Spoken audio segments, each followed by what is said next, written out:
Assalamualaikum warahmatullahi wabarakatuh. Di sini saya akan menjelaskan mengenai fungsi produksi. Untuk yang pertama yaitu pengertian.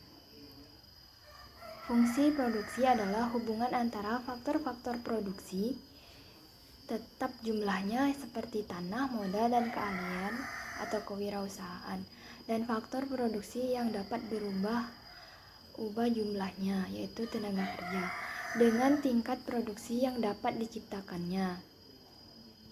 Fungsi produksi menunjukkan sifat hubungan antara faktor-faktor produksi atau input dengan produksi yang dihasilkan atau output.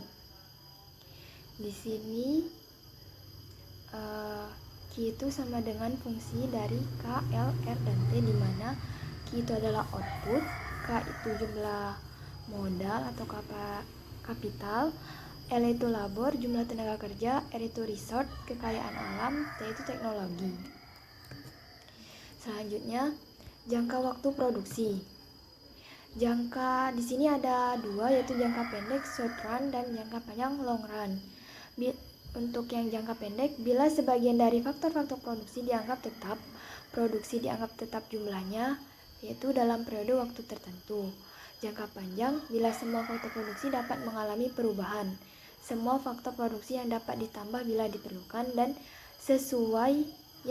disesuaikan dengan perubahan yang berlaku di pasar dan dapat mempertinggi efisiensi. Nah, dalam mempelajari ini ada 3 asumsi. Yang pertama yaitu proses produksi hanya ada satu faktor produksi variabel. Yang kedua, dalam proses produksi hanya ada satu faktor produksi tetap. Ketiga, faktor produksi tersebut dikombinasikan dalam berbagai bentuk barang dan dalam jumlah yang tertentu. Selanjutnya, di sini ada beberapa pengertian penting dalam fungsi produksi. Pertama itu ada produksi total TP, yaitu fungsi dari jumlah masukan berupa input atau faktor produksi yang digunakan.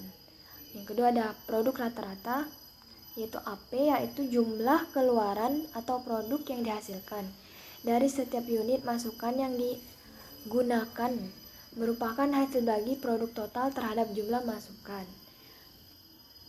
Produk marginal. Selanjutnya ada produk marginal atau MP, yaitu produk tambahan yang dihasilkan dari setiap tambahan satu unit masukan yang digunakan. Ini rumusnya untuk yang AP itu AP sama dengan TP total produksi per X. X di sini itu faktor produksi kayak tenaga kerja dan lain-lain. Sedangkan ini untuk yang MP itu marginal, produk marginal, rumusnya yaitu delta TP per delta X. Selanjutnya di sini ada kurva produksi total, produksi rata-rata, dan produksi marginal. Bisa dilihat. Kemudian untuk tahapan-tahapan produksi. Di sini ada 3 tahap, yaitu pertama, tahap 1 menunjukkan tenaga kerja yang masih sedikit, apabila ditambah akan meningkatkan total produksi. Produksi rata-rata dan produksi marginal. Tahap 2, produksi total terus meningkat sampai produksi optimum, sedangkan produksi rata-rata menurun dan produksi marginal menurun sampai titik nol. Tahap 3, penambahan tenaga kerja, menurunkan total produksi dan produksi rata-rata, sedangkan produksi marginal negatif. Nah, pada saat Q maksimum akan tercapai pada saat turunan pertama fungsi Q itu sama dengan 0.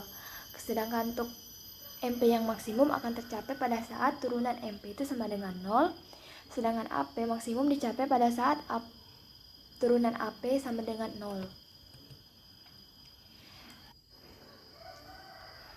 Selanjutnya, contoh soal.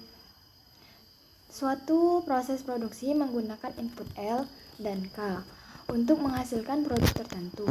Dalam proses produksi tersebut, input L sebagai input variabel dan input K sebagai input tetap pada tingkat 20 unit. Persamaan produksi total yaitu Q sama dengan 6L plus 20. Tentukan jumlah output Q yang dihasilkan pada tingkat penggunaan input L sebanyak 10 unit? Jawabannya yaitu Q sama dengan 6L ditambah 20.